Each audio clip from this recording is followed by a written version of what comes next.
Hello students, तो हम solve कर रहे थे H C Verma rotational dynamics के क्वेश्चंस एंड हम क्वेश्चन नंबर 20 तक सॉल्व कर चुके थे।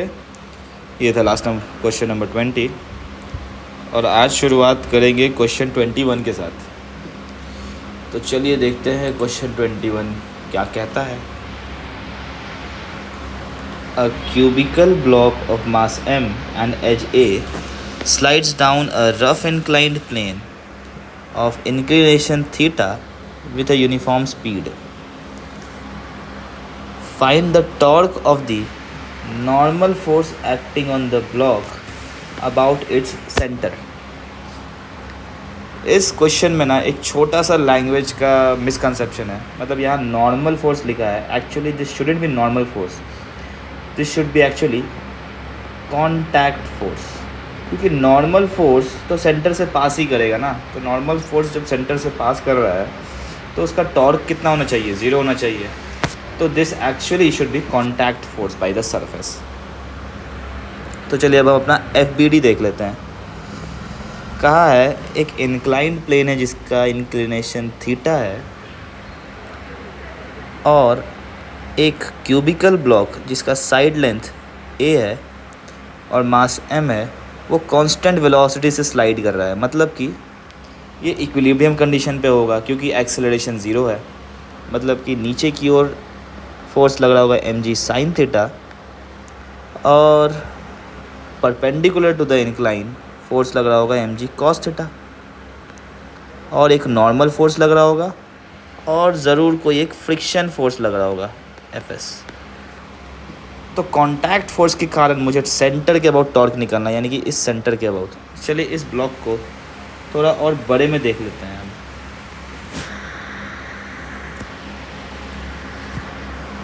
ये मान लिया ब्लॉक है एंड क्यूब है, ये एक्चुअली स्क्वायर, सारे ए मान लिया sides. This is the centre.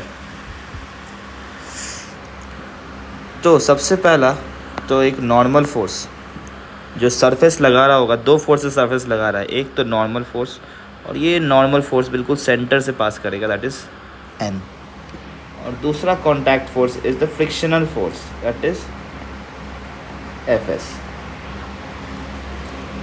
तो जो टॉर्क, इसको मैं O बोल देता हूँ, torque about O will be first due to the normal force. Normal force के कारण टॉर्क इज़ ज़ीरो क्योंकि वो सेंटर से पास कर रहा है, plus frictional force into distance क्या होगा, लाइन ऑफ एक्शन से परपेंडिकुलर ड्रॉप करेंगे हम, तो this length will be a/2, यानी कि Fs इंटू a/2।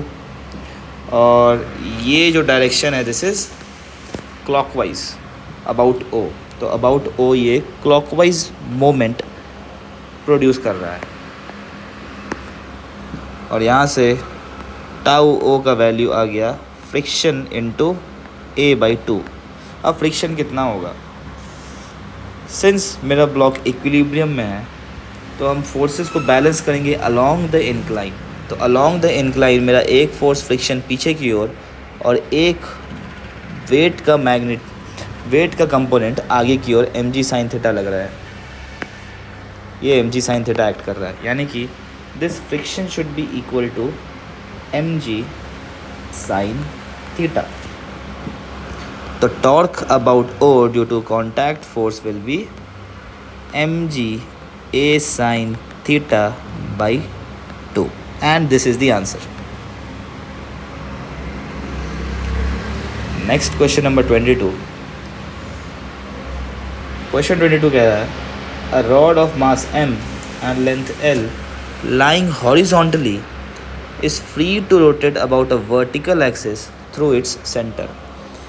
यानी कि एक रॉड है जो कि हॉरिजॉन्टल प्लेन में लाई कर रहा है और ये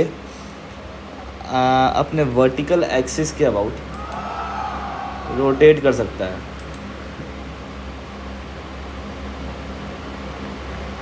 यानी कि एक इसका वर्टिकल एक्सिस है, इसके अबाउट ये रोटेट कर सकता है गिवन। अब का है a horizontal force of constant magnitude F acts on the rod at a distance of L/4 from the center। यानी कि ये कुछ ऐसे हॉरिजॉन्टली एक्ट कर रहा है इस पॉइंट पे at a distance of L/4 from the centre, और ये पूरा लेंथ इज़ L।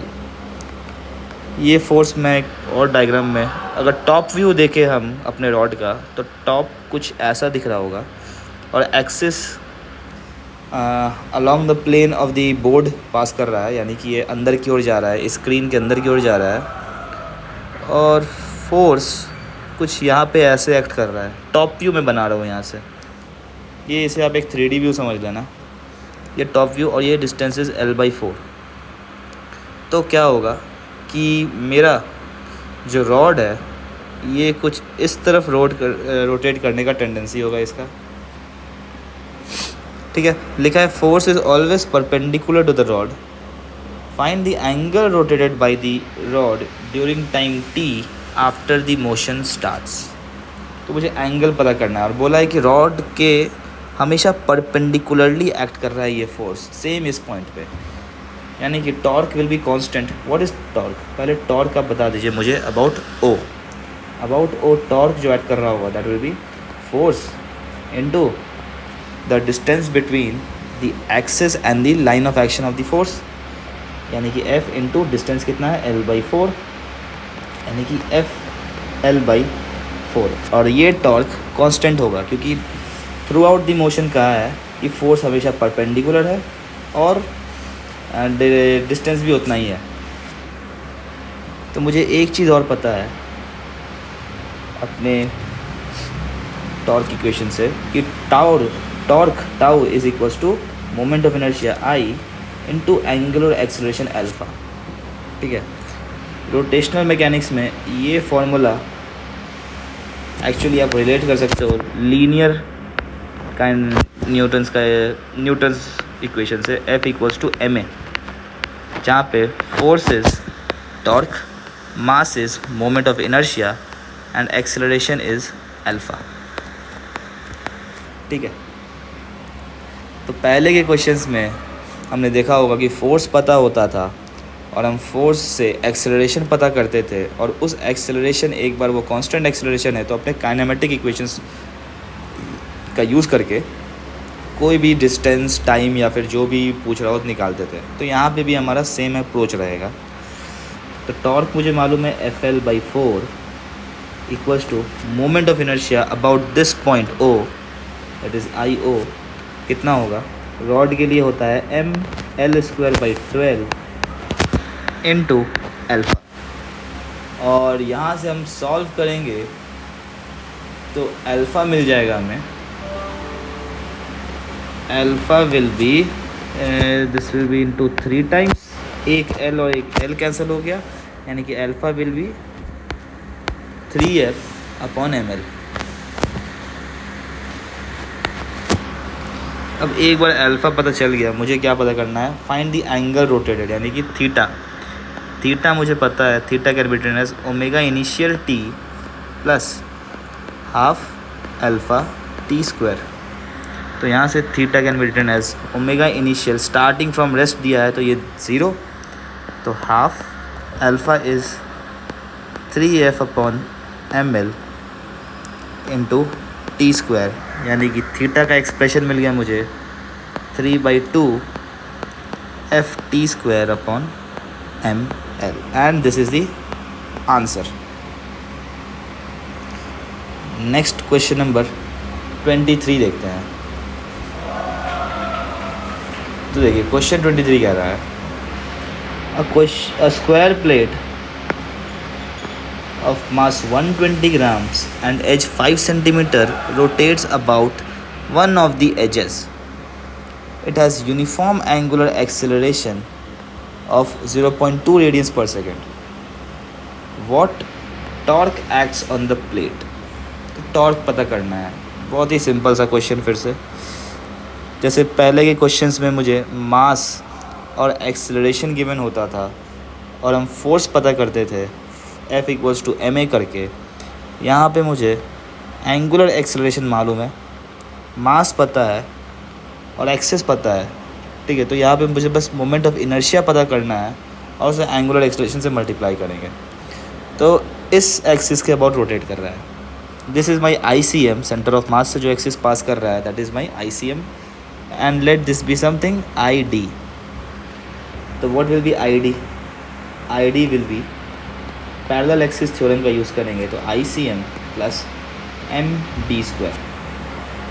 तो ID विल बी, ICM होता है स्क्वायर के लिए अगर साइड लेंथ A है तो MA स्क्वायर अपॉन 12.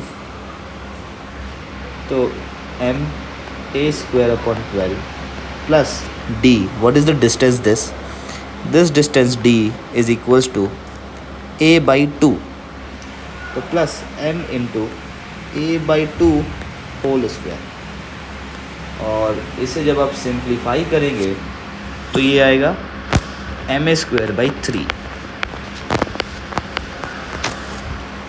यहाँ से मुझे ID का वैल्यू पता चल गया क्योंकि मुझे मास और साइड लेंथ दोनों का वैल्यू पता है. दिस इज़ माई मास जो कि 0.12 kg है, और साइड लेंथ भी पता है, दैट इज़ 5 सेंटीमीटर यानी कि 0.05 मीटर्स. तो ID आ जाएगा 0.12 into A, that is 0.05 whole square upon 3.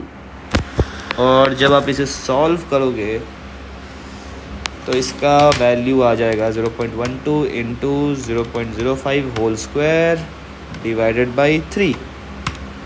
This is 10 to the power -4 kgs metre square.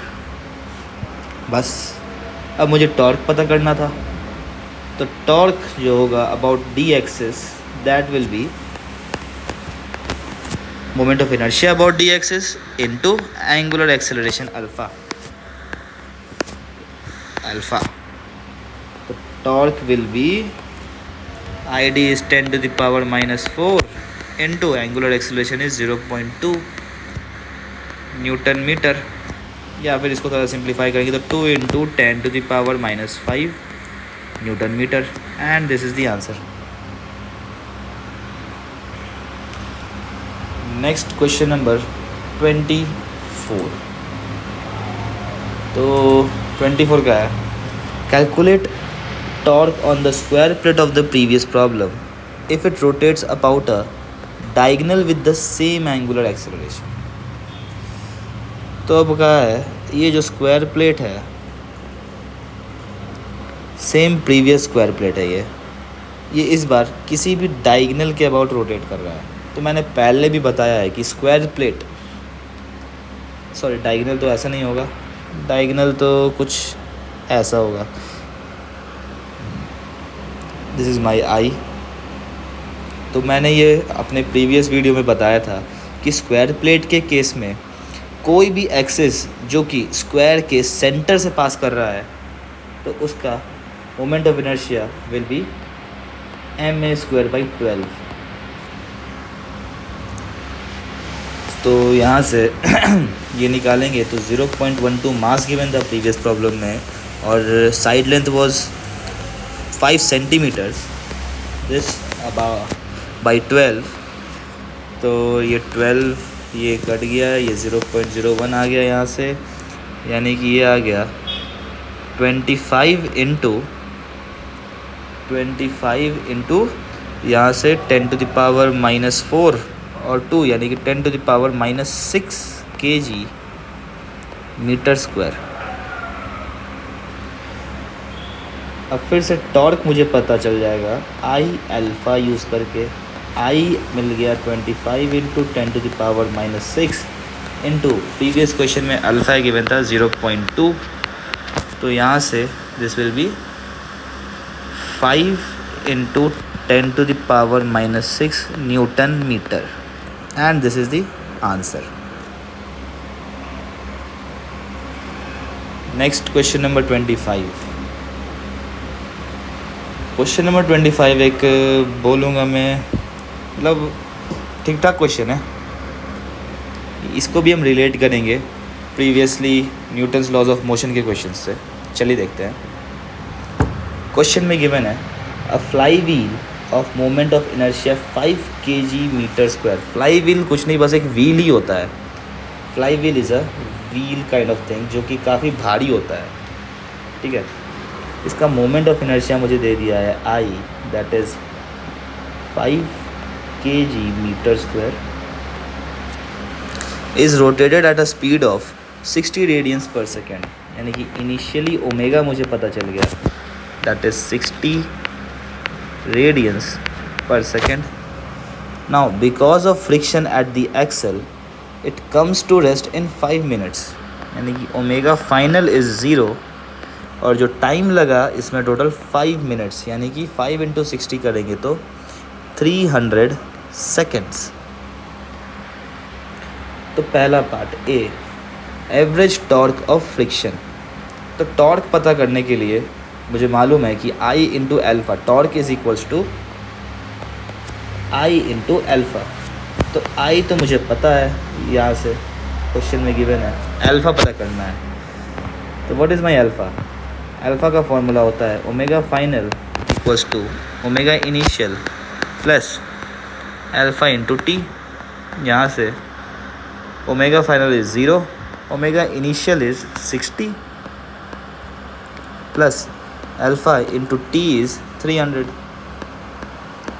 और ये यूज़ करके मुझे अल्फ़ा पता लग गया, that is 0.2 radiance per second square. बस अब टॉर्क जो होगा फ्रिक्शन के कारण, टॉर्क फ्रिक्शन के कारण है, और कोई फोर्स तो एक्ट नहीं कर रहा होगा फ्लाई व्हील को रोकने के लिए।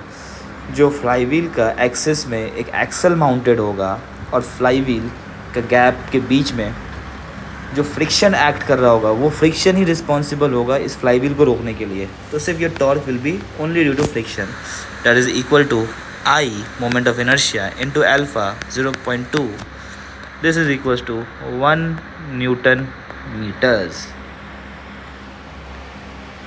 Second question, total work done by the friction. तो देखिए, हम लोग जब ये लीनियर कोई बॉडी चलता है या फिर नॉर्मल लॉज ऑफ मोशन में हमने देखा था, वर्क एनर्जी में देखा था, वहाँ पे जो वर्क डन का फॉर्मूला था that was force into displacement.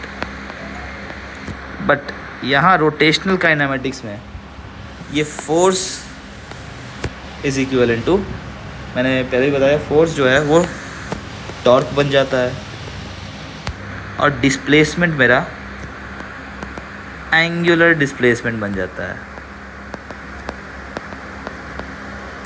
तो हमने टॉर्क तो पता कर लिया यहाँ से, अब एंगुलर डिस्प्लेसमेंट यानी कि थीटा पता करना है हमें। तो थीटा का फॉर्मूला पता है मुझे, theta is omega i t plus, यहाँ पे एक्चुअली नेगेटिव साइन होगा क्योंकि मेरा एंगुलर एक्सेलरेशन रिटार्डिंग है, घटा रहा है मेरा एंगुलर स्पीड को, so this is a retarding angular acceleration plus, हाँ, तो theta will be equal to omega i t plus half alpha t square. तो थीटा इज़, इनिशियली ओमेगा मुझे पता है that is 60, time is 300 seconds plus half times of alpha is -0.2 into time is 300 whole square. और इसे जब आप solve करोगे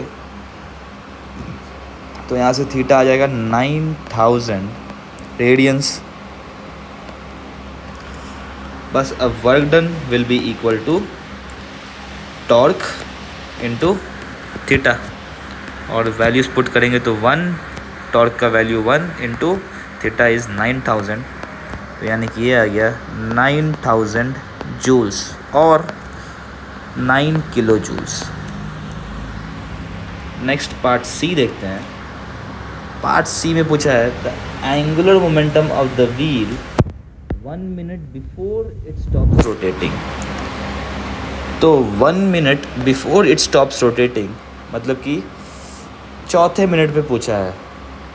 eight, मुझे एंगुलर मोमेंटम मतलब एल से डिनोट करते हैं हम यहाँ पे एंगुलर मोमेंटम को, एल पता करना है at t equals to 4 minutes, 4 minutes बोले तो 240 सेकेंड्स पे पता करना है।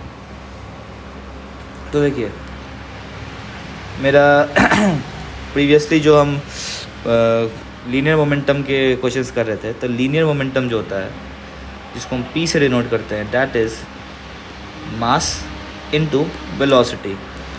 बट रोटेशन में मास मेरा आई में कन्वर्ट हो जाता है, आई में कन्वर्ट नहीं, आई में एक्चुअली ट्रांसफॉर्म हो जाता है, और velocity converts to angular velocity omega.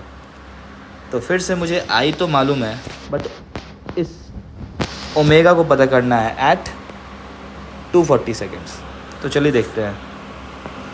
Omega is equals to omega initial plus alpha t. Initially omega was 60, तो 60 plus alpha is minus 0.2 into time is 240। तो यहाँ से ओमेगा जो मिल जाएगा will be 12 radians per second. तो यहाँ से मुझे पता चल गया कि angular momentum will be equal to moment of inertia given is 5 into omega मैंने निकाल लिया 12। तो इस मोमेंट पे my angular momentum will be 60 kgs metre square per second. ठीक है, नेक्स्ट क्वेश्चन नंबर 26। तो क्वेश्चन नंबर 26 भी एक काफ़ी प्यारा क्वेश्चन है। थोड़ा सा मैं पानी पी लूँ, 1 सेकेंड रुकिएगा आप लोग।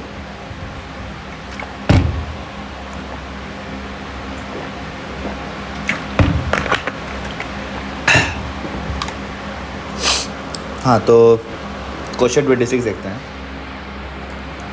Because of friction between the water in the ocean with the earth's surface, the rotational kinetic energy of the earth is continuously decreasing.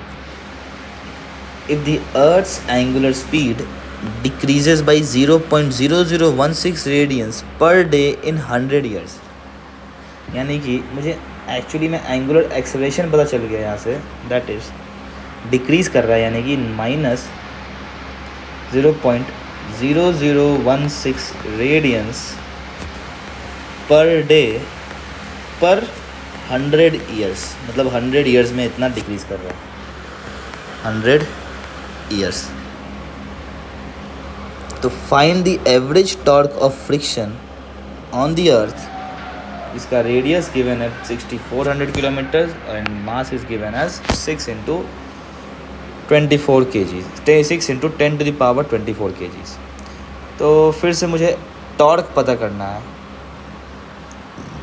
और मैंने बताया टॉर्क पता करने के लिए मुझे 2 चीज़ चाहिए, एक मोमेंट ऑफ इनर्शिया और दूसरा एंगुलर एक्सेलरेशन। तो चलिए एंगुलर एक्सेलरेशन यहाँ पे क्या होगा, मुझे टॉर्क पता करना है, तो नेगेटिव साइन का कोई सिग्निफिकेंस नहीं है यहाँ पे। तो मैं इसे पहले SI यूनिट में कन्वर्ट कर लेता हूँ। तो ये 0.0016 रेडियंस अपॉन पर डे है, तो एक दिन में कितने सेकंड्स होते हैं, 24 आवर्स इंटू 3600 सेकंड्स। तो एक तो हो गया कन्वर्ट डे में, सॉरी एक तो हो गया सेकंड्स में, दूसरा 100 ईयर्स है, यानी कि टोटल 100 ईयर्स, एक साल में 365 डेज़, और हर एक दिन में 24 घंटे, और हर एक घंटे में 3600 सेकंड्स। तो ये भी सेकंड में कन्वर्ट हो गया, मेरा टोटल अल्फ़ा आ गया इतना।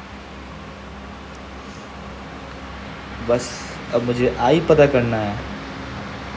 तो मेरा अर्थ एक सॉलिड स्फीयर है, और सॉलिड स्फीयर का मोमेंट ऑफ इनर्शिया जो अबाउट इट्स एक्सिस होता है, दैट इज़ 2/5 mr², यानी कि this will be equal to 2/5 into mass is 6 into 10 to the power 24 into radius is 6400 into 10 to the power 3 metres whole square.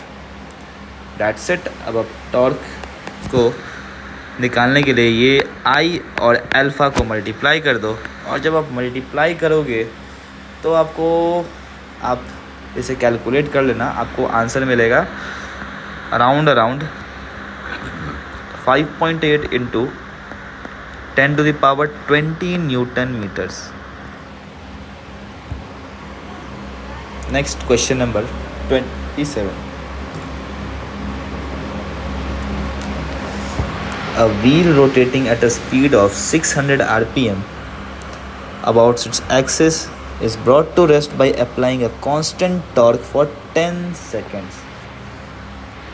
Find the angular deceleration and angular velocity 5 seconds after the application of torque. ये भी एक बहुत ही simple सा question बोलूँगा मैं, क्योंकि मतलब ये एक्चुअली काइनेमेटिक्स, रोटेशनल काइनेमेटिक्स का क्वेश्चन है। इसमें मुझे इनिशियली आरपीएम दे दिया है, दैट इज़ 600 आरपीएम। फिर इसको रेस्ट पे लाया है एक कांस्टेंट टॉर्क लगा के, तो मतलब कांस्टेंट टॉर्क से कांस्टेंट एंगुलर डी एक्सेलरेशन लग रहा होगा, that be alpha. Alpha is the angular acceleration actually, वो नेगेटिव में आएगा जब मैं इसे कैलकुलेट करूँगा। तो फिर कहा है कि n जो फाइनली हम इसको रेस्ट पे ले आया, तो फाइनल आरपीएम इज़ 0 और इसको टोटल टाइम लगा है 10 सेकेंड्स। तो मुझसे एंगुलर एक्सेलरेशन पूछा है, तो एंगुलर एक्सेलरेशन के लिए फिर मुझे मालूम है omega final is equals to omega initial plus alpha into t. तो यहाँ हम सब कुछ आरपीएम में भी ले सकते हैं। तो आरपीएम मतलब मिनट होता है, तो इसे भी हमें मिनट में कन्वर्ट करना पड़ेगा। तो दिस विल बी 10/60 मिनट्स और 1/6 मिनट, या तो आप पूरा रेडियंस पर सेकेंड में करके भी कर सकते हो, कोई इशू नहीं है। तो यहाँ देखिए ओमेगा फाइनल यानी कि फाइनल आरपीएम इज़ 0, इनिशियली जो आरपीएम गिवन है दैट इज़ 600 प्लस अल्फ़ा मुझे पता करना है और टाइम गिवन इज़ 1/6 मिनट्स में हुआ है ये पूरा। तो अल्फ़ा यहाँ से आ गया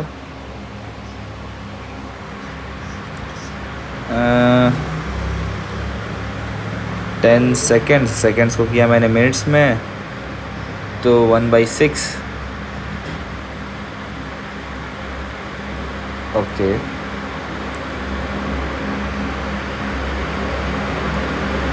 तो ये आ गया -3600 रिवॉल्यूशंस पर मिनट स्क्वायर, ठीक है। और इसे आप चाहो तो पर सेकंड स्क्वायर में भी कन्वर्ट कर सकते हो। पर सेकंड स्क्वायर में करने के लिए -3600 अपॉन 1 मिनट में होता है 60 सेकेंड्स, तो इसको होल स्क्वायर कर दिया क्योंकि मिनट का भी स्क्वायर है, तो ये सेकेंड स्क्वायर आ गया। और यहाँ से 3600 upon 3600 this will B -1 revolutions पर सेकेंड स्क्वायर।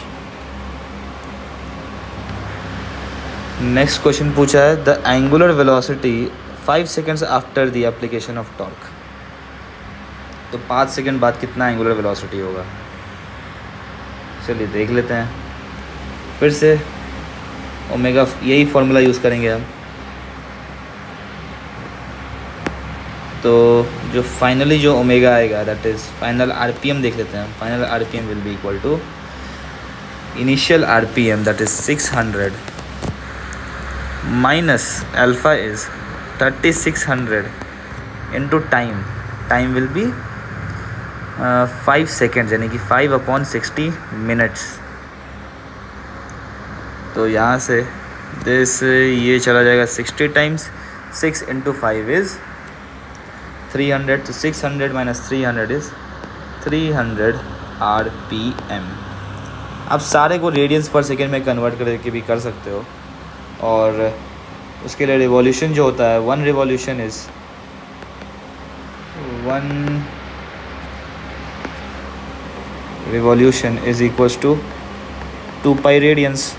ये कन्वर्जन यूज़ कर लेना आप, तो सेम आंसर आ जाएगा आपको। Next question number 28। तो क्वेश्चन 28 कह रहा है, एक सेकेंड, हाँ, a wheel of mass 10 kg and radius 20 centimeter is rotating at an angular speed of 10 revolutions per minute when the motor is turned off। यानी कि व्हील का मास मुझे मालूम है 10 kg, रेडियस पता है 0.2 मीटर्स, एंगुलर स्पीड भी पता है, sorry angular speed, initial angular speed actually RPM है, तो आरपीएम को हम यूजुअली एन से डिनोट करते हैं। इनिशियली इट इज़ 100 रिवॉल्यूशंस पर मिनट। और मतलब मोटर को टर्न ऑफ करने के बाद ये आरपीएम था। Neglecting the friction at the axle, friction को हम नेगलेक्ट कर रहे हैं, यानी कि जो मोटर है इस आरपीएम से घूमता रहेगा बिना किसी पावर के। तो calculate force that must be applied tangentially to the wheel to bring it to rest in 10 revolutions. तो रेस्ट पे लाने के लिए बोला गया है कि एक ये मान लिया एक मोटर है, सॉरी व्हील है, ये इस तरफ रोटेट कर रहा है 100 आरपीएम से, और बोला है कि इसको रेस्ट पे लाने के लिए एक फोर्स लगाया है टेंजेंशियली, यानी कि ऐसा कुछ एक फोर्स लग रहा होगा F, और ये फोर्स लगाया है so that it comes in rest at theta equals to 10 revolutions. तो ये फोर्स का वैल्यू मुझे पता करना है। तो ठीक है, देख लेते हैं। मुझे रेडियस भी पता है, रेडियस इज़ 0.2 मीटर्स। तो यहाँ से मोमेंट ऑफ इनर्शिया पहले निकाल लेते हैं। That is moment of inertia will be m into R square by 2। Disc का मोमेंट ऑफ इनर्शिया यूज़ किया है मैंने, डिस्क का moment of inertia mr square by 2 होता है।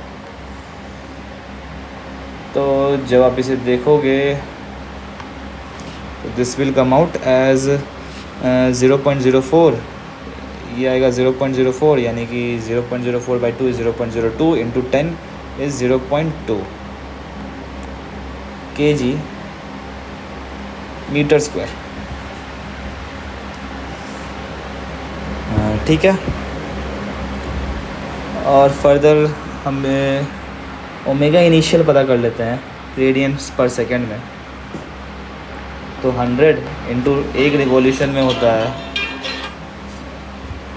एक रिवॉल्यूशन में होता है 2 पाई एंगल अपॉन एक मिनट में होता है 60। तो यहाँ से इसको आप कैलकुलेट करोगे तो ये आ जाएगा 10 pi by 3 radiance per second.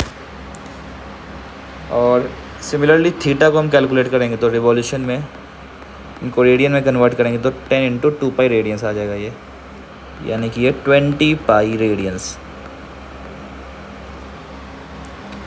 मुझे यहाँ से अब पहले तो अल्फ़ा पता करना है। देखिए, फोर्स निकालने के लिए सबसे पहले मैं टॉर्क निकाल लेता हूँ। टॉर्क मुझे मालूम है, टॉर्क होता है आई इंटू अल्फ़ा। आई मैंने निकाल लिया है यहाँ से। अब अल्फ़ा मुझे पता करना है, वो कैसे पता करेंगे? मुझे पता है कि ये omega final square equal to omega initial square plus 2 alpha theta, ये फार्मूला यूज़ करके हम अल्फ़ा पता कर लेंगे। फाइनली मैं रेस्ट पे ला रहा हूँ तो this is 0। Initially omega is 10 pi by 3 whole square plus 2 into alpha मुझे पता करना है into theta is 20 radians, 20 pi radians. और यहाँ से जब आप अल्फ़ा पता करोगे तो अल्फ़ा का वैल्यू आपको आ जाएगा कुछ -5 pi by 18 radians per second square. Now once आपको अल्फ़ा पता चल गया तो टॉर्क पता कर लेंगे, moment of inertia into alpha. 5 pi by torque पता कर रहे हैं, तो ये डायरेक्शन पता करने की ज़रूरत कुछ खास है नहीं आपको, मतलब सॉरी साइन का रखने का ज़रूरत कुछ खास है नहीं।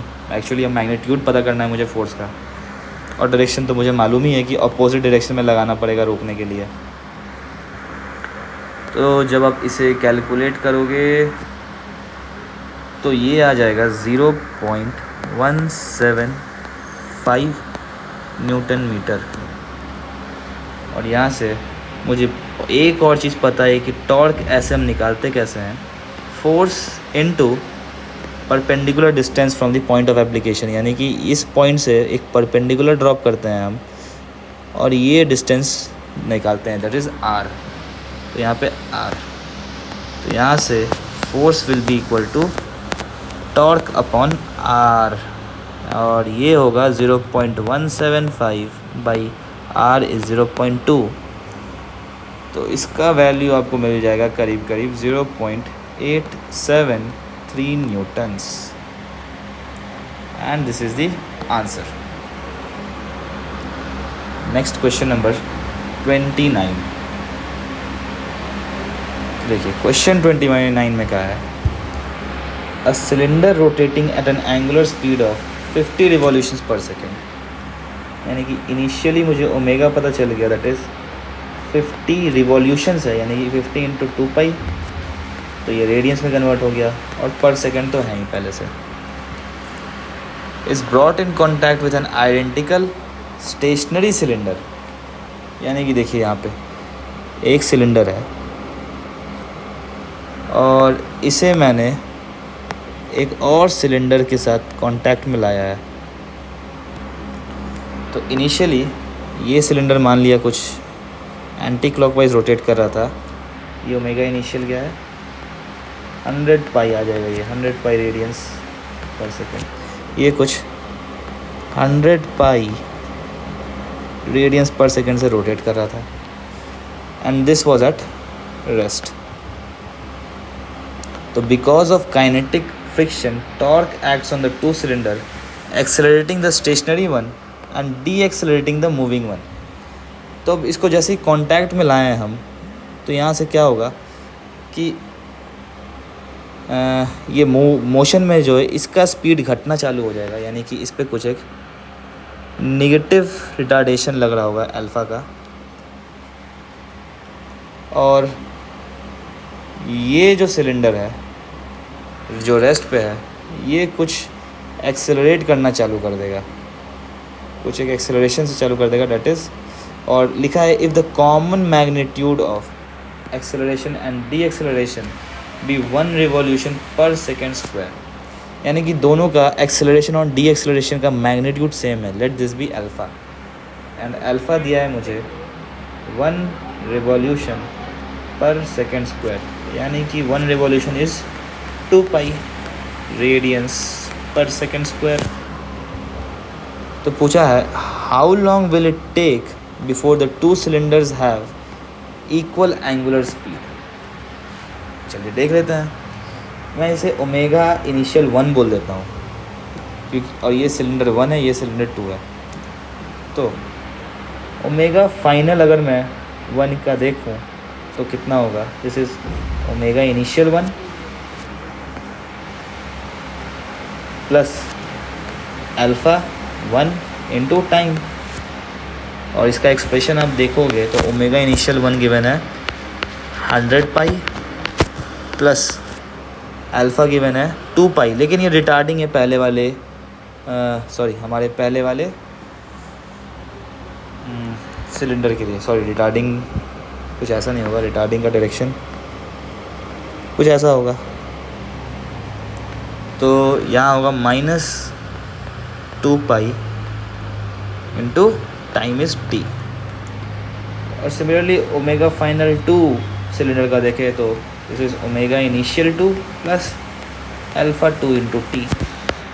तो इनिशियली जो सेकेंड सिलेंडर है वो तो रेस्ट पे है, यानी कि 0, और अल्फ़ा 2 यहाँ पे तो एक्सेलरेट कर रहा है, तो this will B positive into T. अब पूछा है किस टाइम पे दोनों एंगुलर एक्सेलरेशंस इक्वल हो जाएंगे, यानी कि omega F1 equal to omega F2। दोनों एक्सप्रेशंस को इक्वेट करेंगे हम तो 100 pi minus 2 pi t equal to 2 pi t. और जब आप इसमें पाई पाई पाई कैंसल्स आउट और यहाँ से टी का आप वैल्यू निकालोगे तो this will B 25 seconds. Next question number 30 लिखा है a body rotating at 20 radiance per second, यानी कि omega initial is 20 radiance per second is acted upon bye a constant torque, यानी कि अल्फा भी मेरा कांस्टेंट होगा। अगर टॉर्क कांस्टेंट है, यानी कि अगर पहले देखो न्यूटन्स लॉज ऑफ मोशन में फोर्स कांस्टेंट होता था तो एक्सेलरेशन भी कांस्टेंट होता था, तो यहाँ पे टॉर्क कांस्टेंट है तो एंगुलर एक्सेलरेशन भी कांस्टेंट होगा। Providing it a deceleration of 2 radians per second, इसका वैल्यू भी मुझे गिवन है डी एक्सेलरेशन यानी कि minus 2 radians per second square. तो at what time will the body have the kinetic energy same as the initial value if the torque continues to act. तो मुझे kinetic energy पता करना है कि कब जो इनिशियल काइनेटिक एनर्जी है और फाइनल काइनेटिक एनर्जी किस पॉइंट पे सेम होगा इसके लिए। तो देखिए, मेरा जो सिंपल काइनेटिक एनर्जी होता था जब कोई बॉडी एक लीनियर वेलोसिटी से जाता है तो उस टाइम पे मेरा काइनेटिक एनर्जी का फॉर्मूला था हाफ एम वी स्क्वायर। तो मैंने बताया है कि रोटेशन के केस में क्या होता है, ये तो हाफ ही रहेगा। मास जो होता है, mass transforms to moment of inertia and velocity transforms to angular velocity. तो ये रोटेशनल काइनेटिक एनर्जी होता है। तो मुझे पता करना है कि ये half I omega square initially और half I omega square final दोनों इक्वल कब होगा, किस पॉइंट पे इक्वल हो रहा है। तो देखिए क्या हो रहा है कि मेरा ये ब्लॉक है, सॉरी नॉट ब्लॉक, चलिए एक व्हील ही मान लेते हैं। ये व्हील है, ये इनिशियली इस साइड रोटेट कर रहा है 20 रेडियंस पर सेकेंड से। इस पे एक डी एक्सेलरेशन आया 2 रेडियंस पर सेकेंड का।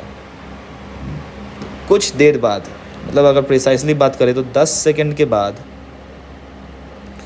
मेरा ये व्हील रेस्ट पे आ जाएगा, रेस्ट पे एग्जैक्टली 10 सेकेंड बाद। बट ये अल्फ़ा तो अभी भी एक्ट कर रहा है 2 रेडियंस पर सेकेंड से, तो इसके बाद ये क्लॉकवाइज से अब काउंटर क्लॉकवाइज डायरेक्शन में रोटेट करने लगेगा due to this angular acceleration 2 radians per second. तो बस मुझसे यही पता करना है कि कब ये इक्वल होगा, जब फिर से ये काउंटर क्लॉकवाइज जो एंगुलर एक्सेलरेशन है, sorry counter clockwise angular velocity है, ये फिर से जब 20 रेडियंस पर सेकेंड पहुंच जाएगा तो उस पॉइंट पे मेरा इनिशियल काइनेटिक एनर्जी और फाइनल काइनेटिक एनर्जी बराबर होगा। तो चलिए देखते हैं। तो omega final should be equal to initial 20 था, तो फाइनल का डायरेक्शन अपोजिट है, यहाँ -20 होना चाहिए, -20 रेडियंस पर सेकेंड। अब फॉर्मूला लगाएंगे omega final equals to omega initial plus alpha that is -2 into time. और यहाँ से जब आप टाइम को कैलकुलेट करोगे तो आपको आ जाएगा t इक्वल्स टू 20 सेकेंड्स। यहाँ के साथ क्वेश्चन 30 भी हुआ कंप्लीट। नेक्स्ट जो क्वेश्चन 31 है, चलिए क्वेश्चन 31 आज का लास्ट प्रॉब्लम होगा, यहाँ तक हम सॉल्व कर लेंगे। इसमें एक डायग्राम भी गिवन है, वो डायग्राम मैं बना ही देता हूँ। मैं क्वेश्चन 31 बस इसलिए सॉल्व कर रहा हूँ कि ये भी एक अच्छा प्रॉब्लम है, मतलब इस पूरे चैप्टर में आपको बहुत सारे अच्छे अच्छे प्रॉब्लम्स मिलेंगे। आज का ये आखिरी क्वेश्चन मैं बना रहा हूँ क्योंकि ताकि अगर आप ये वीडियो देख रहे हैं तो आपको एक फ़ील मिल सके। अभी तक जो आप मोमेंटम से आप पूरा वीडियो को वॉच कर रहे हो तो इस प्रॉब्लम का आपको बहुत अच्छा एक फ़ील मिलेगा, बस और कोई वजह नहीं है। बोला गया है कि एक रॉड है, इसका लेंथ 1 मीटर गिवन है और ये बिल्कुल सेंटर पे पिवट कर दिया है इसको, यानी कि ये लेंथ भी 0.5 मीटर है और ये लेंथ भी 0.5 मीटर्स है। ये ब्लॉक 2 kg का है और ये ब्लॉक है 5 kgs का। तो मुझे पता करना है कि इनिशियल एंगुलर एक्सेलरेशन रॉड का क्या होगा। मतलब ये 5 kg के कारण ये रॉड जो है कुछ इस तरफ घूमना चाहेगी, तो इनिशियल इस इंस्टेंट पे इसका अल्फ़ा क्या होगा। इसका अल्फ़ा देखिएगा कंटिन्यूसली चेंज हो रहा होगा, बट मुझे एक इंस्टेंट पे पता करना है जब ये रॉड हॉरिजॉन्टल है उस टाइम पे। तो चलिए देखते हैं। तो देखिए इस टाइप के क्वेश्चन के लिए ना अब सारे इसके मतलब सभी बॉडीज़ जो दिख रहा है आपका, मास वाले बॉडीज़ जो भी है उनके एफबीडी बना लो आप पहले। तो ये 2 kg है, 2 kg बॉडी है। इसका एक ऊपर में कुछ क्या बोलते हैं, एक सेकेंड, लाइट रॉड, हाँ लाइट रॉड दिया है तो ठीक है, लाइट रॉड की मैंने, हाँ 2 kg है। तो ये ऊपर में एक टेंशन लग रहा होगा T, इसका एक gravity force that is 2g और एक एक्सेलरेशन ऊपर की ओर से ये जा रहा होगा इस इंस्टेंट पे, मान लिया a एक्सेलरेशन से। सिमिलरली 5 kg ब्लॉक को अगर हम देखेंगे तो ये नीचे की ओर इस पे फोर्स लग रहा होगा 5g, एक टेंशन इस पे भी ऊपर की ओर T। यहाँ पे ये टेंशन हो सकता है T ना हो, कुछ और हो, ठीक है। तो वैसे उससे कोई फ़र्क तो पड़ेगा नहीं, या फ़र्क पड़ेगा? फ़र्क तो मुझे लगता है पड़ना चाहिए।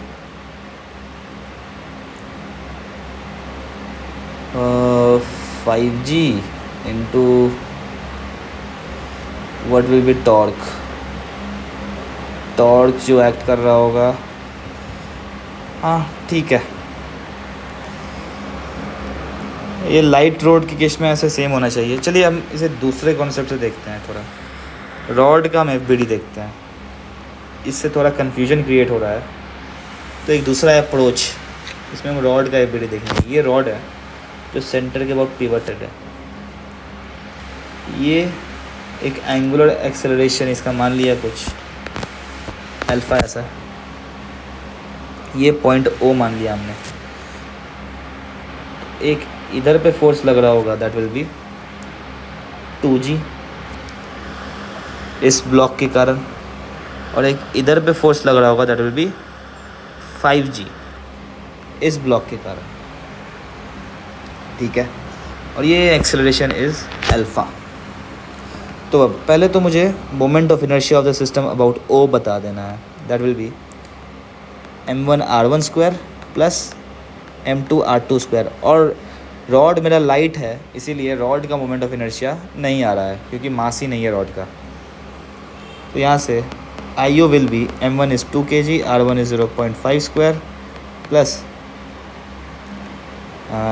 m2 is 5 kg into 0.5 square. यहाँ से 0.5 स्क्वायर को कॉमन लिया, 5 + 2 will be 7 into 0.5 square. This is kgs metre square. तो लास्ट टाइम हम क्या करते थे एफबीडी में, एफ नेट न्यूटन्स के लॉज ऑफ मोशन में, देखिए यहाँ पे दिखाता हूँ मैं, net force is equal to mass into acceleration करते थे हम। यहाँ पे मैंने बताया कि फोर्स जो है दैट कन्वर्ट्स टू टॉर्क यानी कि net torque equals to mass converts to I into acceleration converts to alpha. तो नेट टॉर्क जो रॉड पे लग रहा है दैट इज़ ये है 5G। तो फोर्स इंटू डिस्टेंस, 5G के कारण टॉर्क जो ओ के अबाउट लग रहा होगा that will be 5G into distance that is 0.5। और ये जो टॉर्क लगा रहा है ये अपोजिट डायरेक्शन में टॉर्क लगा रहा है, तो this will be minus 2G into 0.5। तो net torque will be equals to moment of inertia I is 7 into 0.5 whole square into alpha. और ये अल्फ़ा मुझे पता करना है, तो 0.5 0.5 0.5 ये कैंसिल आउट हो गया। और यहाँ से जब आप अल्फ़ा देखोगे तो अल्फ़ा विल बी, ये आ गया 3G upon 0.5 into 7, 0.5 into 7 is 3.5। और जब आप G का वैल्यू हम यहाँ पे 9.81 ले लेते हैं अपॉन 3.5 करेंगे तो ये आ जाएगा 8.4 radiance per second square. That's it guys, आज के लिए इतना ही। फिर नए क्वेश्चन 32 से स्टार्ट करेंगे एक नई वीडियो में। तब तक के लिए ऑल द बेस्ट। आप अपनी प्रिपरेशन ऐसे ही जारी रखो और अच्छे से अपने एग्ज़ाम्स और सब कुछ क्लियर करो।